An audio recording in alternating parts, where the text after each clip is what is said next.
Merci à vous tous. Et avant de commencer, je voulais remercier la Fondation pour me donner l'occasion, l'opportunité de vous rapporter ici une présentation rapide des travaux que nous avons engagés il y a une quinzaine d'années dans l'équipe à Clermont-Ferrand avec mes collègues pour répondre en quelque sorte aux éléments que Yann Duncan vient de présenter. Et je vais focaliser ma présentation donc sur les travaux menés dans l'équipe.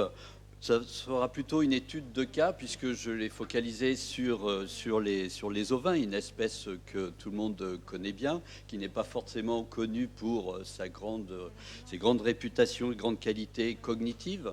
Mais je pense que c'est un élément aussi qui permettra d'appuyer dans la réflexion, dans notre réflexion collective, sur finalement la possibilité d'ouvrir à ces questions-là à d'autres espèces.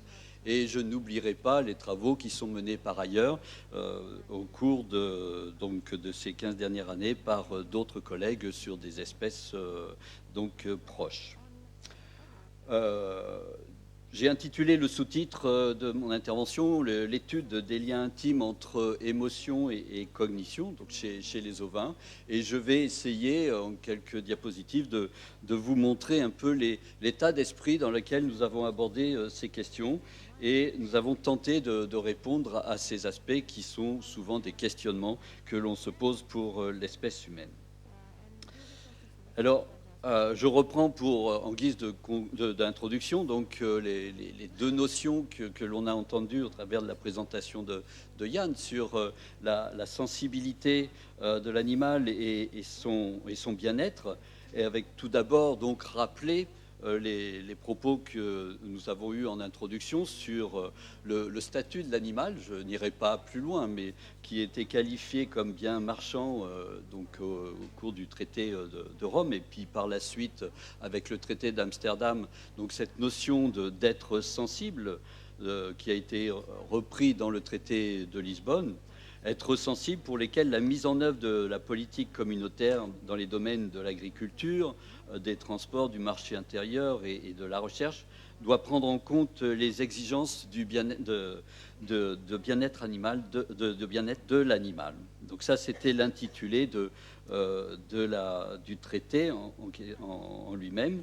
Et à côté de cela, donc, reprendre aussi le concept de bien-être animal. Et j'ai repris la définition de Marianne Dawkins. J'aurais pu reprendre aussi celle proposée par Yann, notamment, qui finalement vise à définir le bien-être comme étant un état de santé, une santé à la fois physique et mentale. Santé physique, généralement considérée comme l'absence de maladies ou de blessures, mais plus, je dirais modernement, donc la santé mentale concernant l'absence d'émotions négatives prolongées, telles que Yann l'a rappelé à l'instant, et voire même recherche chez l'individu, chez l'animal, d'émotions positives et aller vers une question de mieux-être et non plus simplement de réduction du mal-être. Et quels que soient ces deux termes, sensibilité et bien-être animal, finalement, nous étions dans les années 2000 dans la position pour aller plus loin que des mots, essayer de vraiment comprendre et d'accéder auprès de l'animal. S'intéresser au bien-être d'un animal, c'est partir du principe qu'on accepte qu'il puisse ressentir des émotions. Et quand on a dit ça, bon, c'est un fait, mais ce qu'on a voulu chercher finalement, c'est d'essayer de comprendre c'est quoi une émotion chez l'animal. Est-ce qu'on peut mesurer une émotion chez l'animal? Et j'ai repris ici une définition très simple d'une émotion comme étant une réaction affective intense et fugace, qui fait donc l'intérêt de cette définition. Et ceci en réponse à un événement identifié. Donc j'ai présenté ici mon petit mouton face à un événement déclencheur quelconque, qui peut être soit un prédateur d'un côté ou de l'aliment ou un congénère de l'autre. Et généralement, on définit les émotions par 3 composantes. 2 composantes expressives, qui sont d'un côté toute les activations physiologiques qui sous-tendent les réponses motrices, les réponses comportementales, lesquelles tendent à minimiser la sollicitation auquel l'individu est confronté. Et à côté de ces 2 composantes, la troisième composante, où j'ai placé un cerveau de mouton par-dessus la tête de l'individu, en fait, qui est la composante proprement dite de l'émotion, l'expérience émotionnelle proprement dite. Mais on s'aperçoit très vite que ce point d'interrogation ici rend difficile les choses et de savoir exactement qu'est-ce qui se passe à l'intérieur de cette boîte noire et est-ce qu'on peut commencer à rentrer un peu dedans et éviter de rester uniquement au niveau anthropomorphique pour essayer de définir ce que l'animal est capable de ressentir, quelle est réellement sa sensibilité. Mais j'ai mis deux points ici.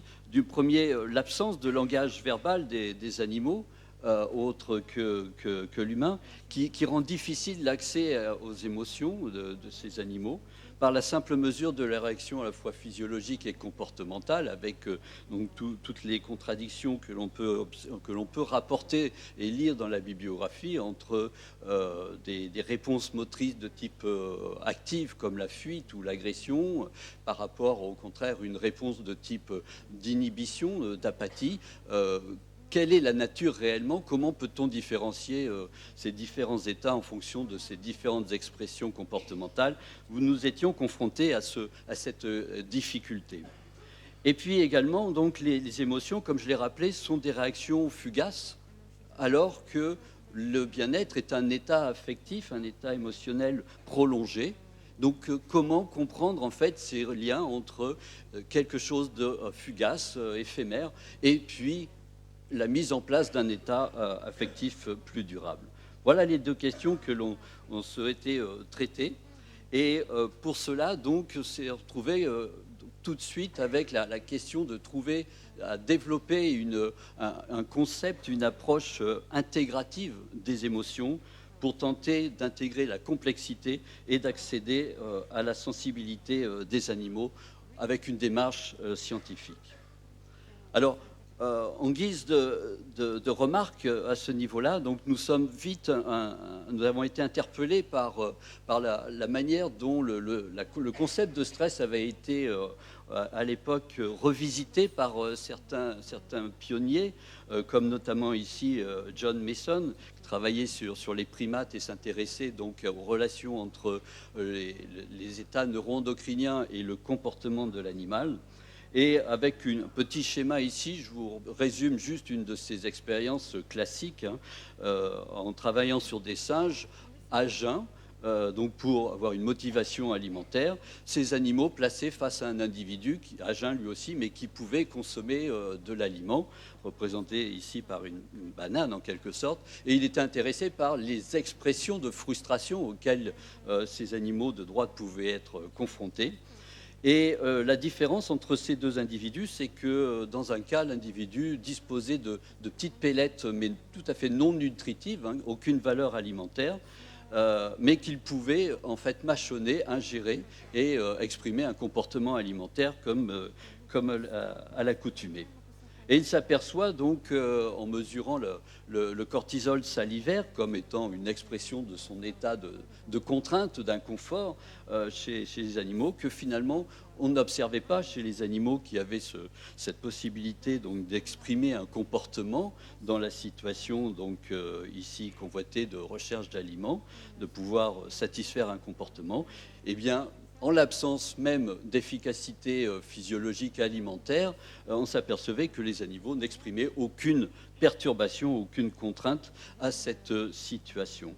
Ce qui a amené donc John Mason, à ce moment-là, de montrer que le stress, contrairement aux idées reçues depuis Selye, ce n'était pas une réponse généralisée, indifférenciée, réflexe, ce n'était pas la situation en elle-même qui était stressante, mais la manière dont l'animal percevaient, se représentaient la situation, la contrainte de la situation.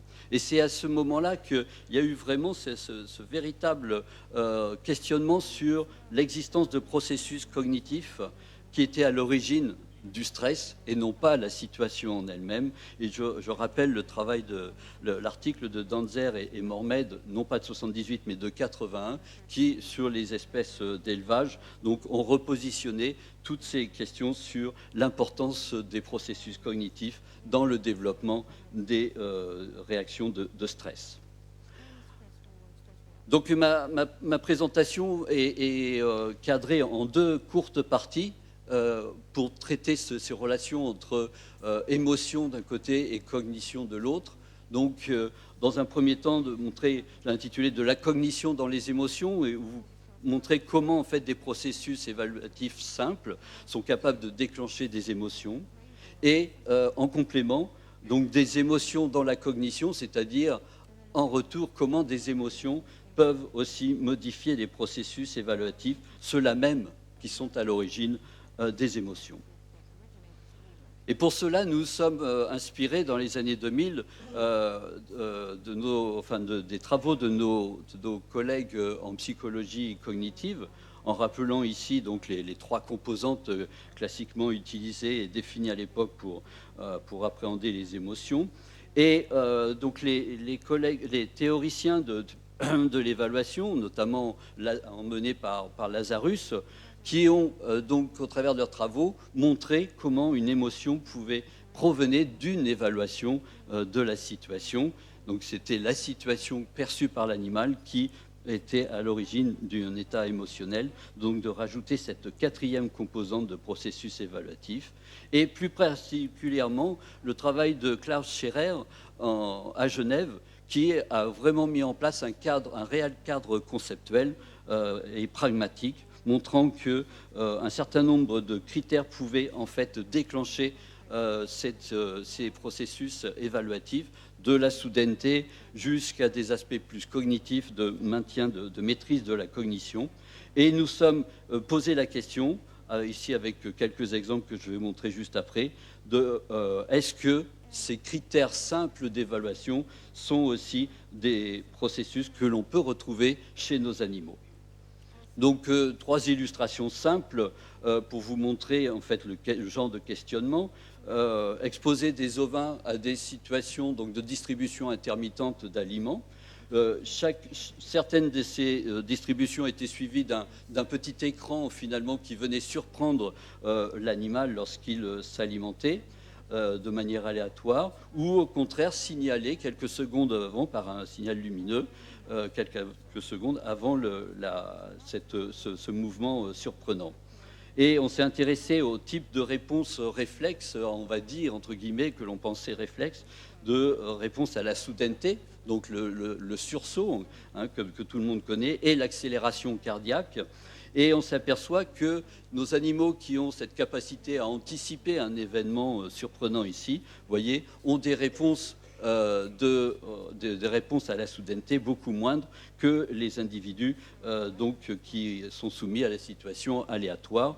Donc, qui montre bien que ce ne sont pas des réponses réflexes, mais qu'il y a bien ici un traitement de l'information qui montre que l'individu a aussi un état émotionnel et non pas seulement des réactions émotionnelles. Je vais prendre deuxième exemple, l'exemple de contrôle dans lequel les agneaux ont été testés par paire en fait, et un animal ayant appris à effectuer un comportement pour déclencher une distribution alimentaire. Et à chaque fois qu'il déclenchait cette distribution, il déclenchait également la distribution pour son congénère, lequel n'avait pas ce moyen de contrôle. Et l'on observe aussi dans ces cas-là des réactions différentes, que ce soit d'un point de vue physiologique et d'un point de vue comportemental. Les animaux qui pouvaient déclencher leur distribution ici n'exprimaient pas de gêne, de perturbation, contrairement aux animaux, aux yoked animals, des animaux qui finalement étaient liés aux décisions comportementales des congénères. Donc décrypter les émotions chez l'animal, c'est effectivement possible, et les moutons sont capables d'évaluation avec les mêmes critères que ceux qui sont connus chez l'homme, et se permettent de rajouter cette quatrième composante pour appréhender de manière systématique les processus évaluatifs à l'origine des émotions, et que ces capacités cognitives sont déterminantes pour finalement affiner notre connaissance du potentiel émotionnel des animaux. Et ainsi, en connaissant les réactions comportementales et motrices des animaux associées à leurs capacités cognitives, finalement, on a là une clé d'entrée pour mieux décrypter la richesse du répertoire émotionnel des animaux. Et enfin, donc, deuxième partie, en quoi des émotions peuvent aussi contribuer à modifier les processus évaluatifs. Donc là encore, nous sommes repartis du processus connu en psychologie humaine, comme quoi une émotion est capable de modifier transitoirement une capacité de traitement de l'information. Ce sont les notions de biais cognitifs que l'on connaît facilement dans tous les processus d'apprentissage ou de mémoire chez l'humain, et également de biais affectifs, tels que, comme il vous est représenté ici, ce fameux verre à moitié vide, à moitié plein, que l'on va juger différemment selon son état d'humeur, son état du moment. Ce qui nous a intéressé, c'est de savoir est-ce que l'accumulation d'émotions peut en retour modifier, et cette fois-ci de manière durable, tous ces biais cognitifs. Et c'est ces questions-là que l'on a donc par la suite cherché à développer. Tout d'abord avec donc un dispositif montrant que effectivement des animaux ayant été soumis à des processus de stress, comme ici ce qu'on peut rencontrer en élevage avec la présence de chiens ou de manipulation. Et on s'aperçoit ensuite, quand on replace l'animal dans une situation d'apprentissage ici de discriminant, c'est-à-dire apprendre à associer un côté du labyrinthe pour trouver de l'aliment, eh bien, nos animaux ici, ayant été soumis à un stress au préalable, vous voyez qu'ils ont une performance moindre dès le départ, et surtout un rappel détérioré, alors que le stress en lui-même ne perdure plus depuis plusieurs semaines. Enfin, sur l'aspect jugement, on a fait des dispositifs très simples dans lesquels l'individu devait apprendre à discriminer l'emplacement de deux seaux. Donc, dans un cas, le seau placé d'un côté était associé à de l'aliment, dans l'autre cas, il était associé à une perturbation. Donc, j'apprends à y aller et à ne pas y aller. Le test de go, no go, vous voyez les performances. Ensuite, les animaux soumis de nouveau à ce traitement de 6 semaines de stress. Et on a replacé nos animaux dans ce fameux dispositif. On s'est assuré que, quelle que soit en fait l'issue de l'expérience préalable, vous voyez que nos animaux continuent à s'approcher du seau récompensé ou à l'éviter. Et ce que l'on a fait un peu différemment cette fois-ci, c'est que l'on a positionné notre seau au milieu. On a fait un verre à moitié vide, à moitié plein, finalement, pour nos moutons. Et on a regardé, en fait, comment l'individu s'approchait du dispositif ainsi.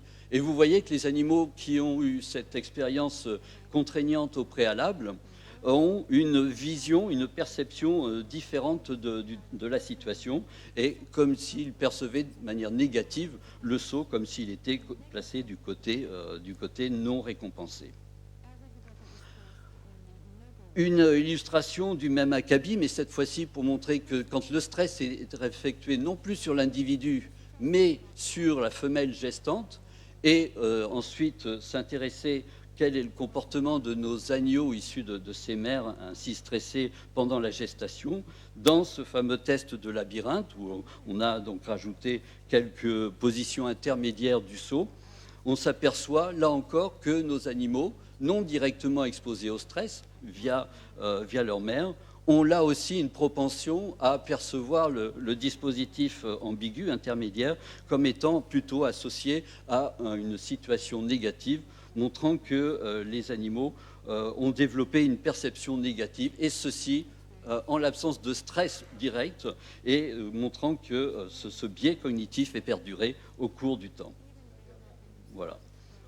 Et enfin, donc, pour conclure, la définition, j'espère vous avoir montré brièvement donc la possibilité de mettre en place une définition, un cadre théorique qui soit utilisé pour appréhender l'animal et les émotions chez les animaux. D'une part, montrer qu'on est capable de décrypter les émotions à partir de leur capacité évaluative, ce que j'ai appelé de la cognition dans les émotions, et d'autre part, de pouvoir comprendre comment s'instaure aussi un état de bien-être plus persistant, en quoi les émotions peuvent, de manière durable, biaiser les processus cognitifs qui sont à l'origine des déclenchements émotionnels. Et pourquoi pas donc montrer qu'au travers de l'accumulation d'expériences négatives, on peut développer on peut avoir des individus qui développent des surestimations de conséquences négatives, ce qu'on peut appeler en psychologie humaine, d'individus ayant des perceptions négatives et perdurant en fait leur état d'inconfort malgré le fait que l'environnement physique en tant que tel ait été changé. Et à l'inverse, pourquoi pas aussi imaginer, au travers d'accumulation d'émotions positives, cette fois-ci, de pouvoir avoir des individus qui ont plutôt une propension à développer une perception optimiste. Et ceci pour comprendre donc comment s'instaure un état de mal-être ou au contraire de bien-être, ceci alors que la situation en tant que telle peut avoir changé, et donc comment l'animal s'auto-entretient en quelque sorte avec un biais dans la manière dont il peut percevoir les situations auxquelles il est confronté. Ainsi donc, pour conclure, de pouvoir montrer qu'on peut promouvoir des pratiques en élevage, même voire en abattage, qui prennent réellement mieux en compte cette sensibilité émotionnelle qu'on est capable d'évaluer au travers d'une approche la plus scientifique possible, et ainsi de pouvoir favoriser le bien-être des animaux, voire même aller jusqu'à la santé au sens physique cette fois-ci du terme, et de pouvoir faciliter cette acceptabilité sociale des conduites d'élevage, que finalement, au final, ce soit l'animal qui en tire vraiment les fruits de la démarche. Voilà, je voulais remercier avant de conclure. Un grand merci donc à mes collègues de l'équipe à Clermont-Ferrand, Isabelle Vessier et Véronique Dax notamment, et ma collègue au CSIRO en Australie, Caroline Lee, et surtout toute l'armée, je dirais, de jeunes doctorants et de post-docs qui ont contribué au cours de ces 15 ans à développer ces travaux qui sont repris sur d'autres espèces bovines, caprines également, et chez les oiseaux aussi. Et puis remercier donc l'ensemble des financeurs, INRA notamment, et vous inviter éventuellement, si vous êtes intéressé, à rendre visite au réseau que j'ai le plaisir d'animer, le réseau Agri-BEA. Je vous remercie de votre attention.